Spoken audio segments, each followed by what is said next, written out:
Salut la compagnie, aujourd'hui on va parler d'une plante de sorcière. Elle a à la fois été utilisée comme poison et comme filtre d'amour. C'est une plante au pouvoir mystérieux qui permettrait même de rentrer en contact avec des divinités.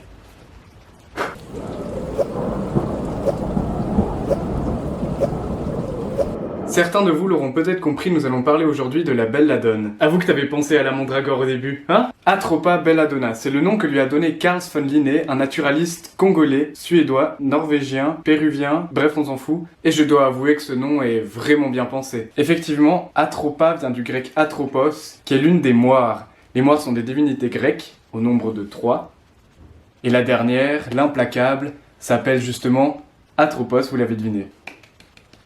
Pourquoi se nomme-t-elle l'implacable? Parce que cette moire était chargée de couper le fil de la vie. Quick, plus de vie. Ah, à ce moment-là, tu sais qu'on ne parle pas d'une plante pour faire des tisanes, hein? Un dimanche avec mémé. Non.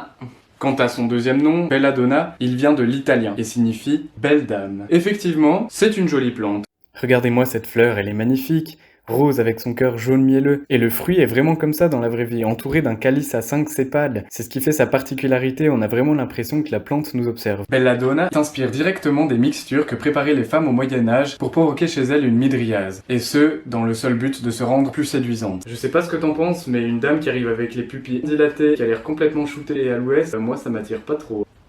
T'en penses quoi? Pour ceux d'entre vous qui aimeraient partir à l'aventure à la recherche de belladone, je vous mets au défi d'en trouver. Pour vous aider un petit peu, elle se trouve en général en bordure des forêts de hêtres, dont le sol est calcaire, plutôt humide et pauvre en nutriments. Et comme elle aime bien les climats tempérés, vous la trouverez rarement au-dessus de 700 mètres d'altitude au-dessus du niveau de la mer.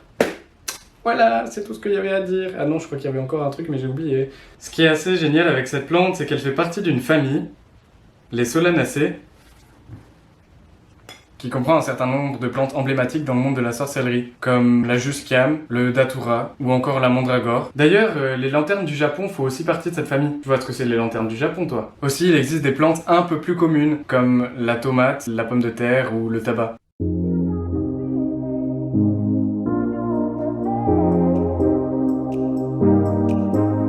Bon. À présent, si vous le voulez bien, nous allons parler un petit peu de sa toxicité. Pour vous donner un ordre d'idée, une quinzaine de baies seulement suffirait à un adulte d'être sûr de passer l'arme à gauche. Quant aux feuilles, si vous en mâchez quelques-unes, vous allez être expédié directement au pays des merveilles. C'est cool, non? Le pays des merveilles. Bon, après, c'est pas tant le pays des merveilles que ça, sinon ce serait déjà une drogue. Disons qu'elle provoquera plutôt un cauchemar sur demande. Ça donne envie, hein. Essayons un petit peu de comprendre ce qui se passe lorsque l'on ingère de la belladone. 15 minutes après l'absorption des baies, vous allez pouvoir ressentir une intense soif, avec une sécheresse des muqueuses, une rougeur au niveau du visage et de la gorge, puis votre cœur va s'emballer, vous allez avoir de l'hypertension, les pupilles qui vont se dilater, etc. etc. Ah oui, voici la liste des symptômes qui apparaissent si vous consommez de la belladone.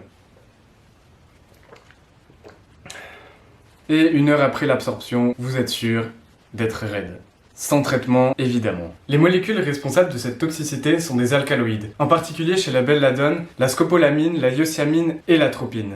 Les alcaloïdes ont la particularité de venir se fixer sur les récepteurs muscaréniques du système nerveux central. Elles ont donc un effet anticholinergique et parasympatholytique. Mais vous allez voir, c'est facile à comprendre. Le système nerveux central communique avec le système nerveux périphérique grâce à un neurotransmetteur appelé l'acétylcholine. C'est ce neurotransmetteur qui va se fixer sur le récepteur muscarénique. Or, les alcaloïdes viennent aussi se fixer sur les récepteurs muscaréniques. Du coup, l'acétylcholine est bloquée et le système nerveux central ne peut plus communiquer convenablement avec le système nerveux périphérique. La partie du système nerveux autonome qui emploie ces récepteurs muscaréniques s'appelle le système nerveux parasympathique. Il est aussi appelé le système de repos. Il s'oppose directement au système nerveux sympathique qui lui est sympathique. Non, pas du tout.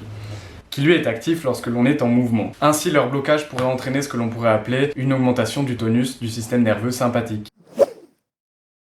Cela peut paraître étonnant, mais la belladone a bel et bien été utilisée en médecine, dans l'Antiquité, au Moyen-Âge, et même il n'y a pas si longtemps que ça encore dans la médecine moderne, par les ophtalmologues. Chouette. Aussi, la belladone, elle a été utilisée sous forme de teinture mère pour ses effets antispasmodiques.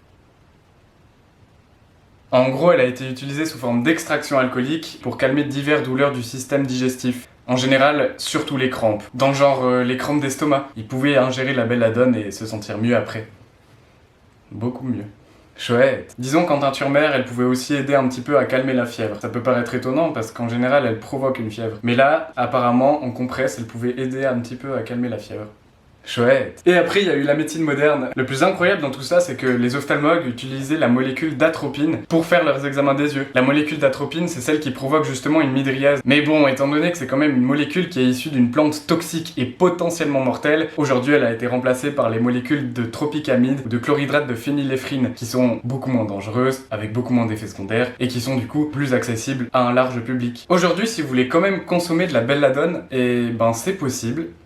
Avec l'homéopathie. L'homéopathie, c'est une médecine un petit peu particulière qui utilise des principes de fabrication qui permettent justement d'utiliser des plantes toxiques. Voici une liste de ce que peut traiter la belladone en homéopathie. En vrai, ce qu'il faut retenir de cette souche homéopathique, c'est qu'elle peut traiter toutes sortes de choses lorsque celles-ci sont liées à la couleur rouge. Effectivement, les fortes fièvres, les bouffées de chaleur ou encore les insolations sont toutes des choses qui sont liées plus ou moins à la couleur rouge. Après, l'homéopathie, c'est quelque chose de très complexe. Par exemple, si vous avez quelque chose de rouge enflammé mais qui est gonfle, à ce moment-là, il faudra utiliser une autre souche encore que celle de la belladone. Il existe encore une autre médecine qui utilise les vertus de la belladone. Et une fois de plus, c'est le processus de fabrication qui va faire en sorte que la belladone va perdre ses effets toxiques. Cette deuxième médecine s'appelle la spagyrie. Et c'est l'occasion parfaite pour moi d'aborder les vertus énergétiques de la belladone. Effectivement, le fabricant de spagyrie, selon son processus de fabrication, va mettre soit les vertus physiques de la plante, soit les vertus énergétiques de la plante en avant. En homéopathie, ce qui va changer, c'est la dilution de la souche. Par exemple, la belladone en 7 CH n'aura pas les mêmes vertus qu'une belladone en 20 CH.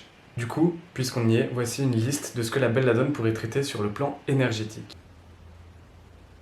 Après, je ne veux pas trop m'avancer, l'homéopathie est une médecine qui demande beaucoup d'expérience et de précision. Selon le caractère de la personne, les symptômes de la maladie, la cause de la maladie, tout plein de choses peuvent rentrer en compte pour faire varier la souche qui va permettre de traiter la maladie. Du coup, les homéopathes utilisent ce qu'on appelle des modalités. En vrai, l'homéopathie c'est un sujet vraiment intéressant qui mérite une vidéo à lui tout seul. Chouette. Voilà, c'est tout ce qu'il y avait à dire sur les vertus médicinales de la belladone. Passons maintenant à ses vertus magiques.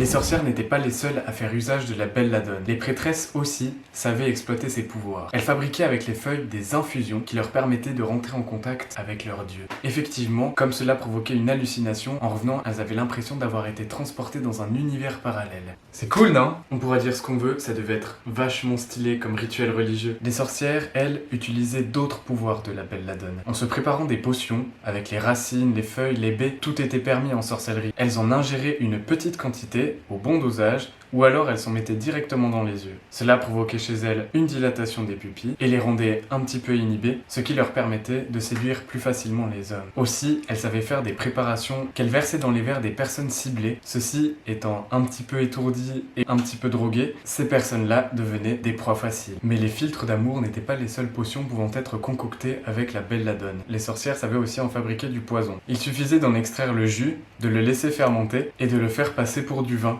D'ailleurs, selon la légende, un seigneur aurait offert du vin à un royaume voisin et qui s'avérait être, en fait, de l'esprit de belladone. Le jour d'après, le seigneur a pu conquérir le royaume d'à côté sans trop de difficultés. Et maintenant, je vais vous apprendre à concocter vous-même votre propre filtre d'amour. Pour cela, il vous faudra votre matériel de sorcellerie. Vous allez y délayer quelques fleurs, quelques feuilles et quelques racines de belladone et faire cuire le tout à 100 degrés pendant 5 minutes. Puis, laissez refroidir votre mixture, ajoutez-y des écailles de dragon, des yeux de crapaud, bon ça je vous avoue c'est juste pour le style, un petit peu d'extrait de jusquiame et de mandragore. Si vous voulez que ça ait bon goût, vous pouvez même ajouter un petit peu d'esprit de belladone. Et l'ingrédient miracle à ne surtout pas oublier, un ongle incarné de troll mâle nonagénaire suédois des montagnes rocheuses.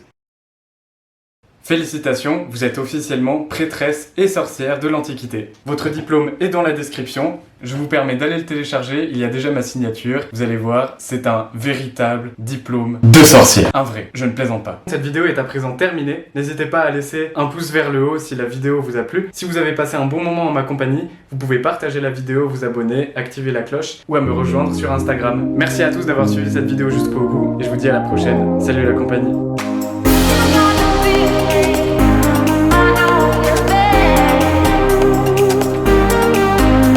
Chouette.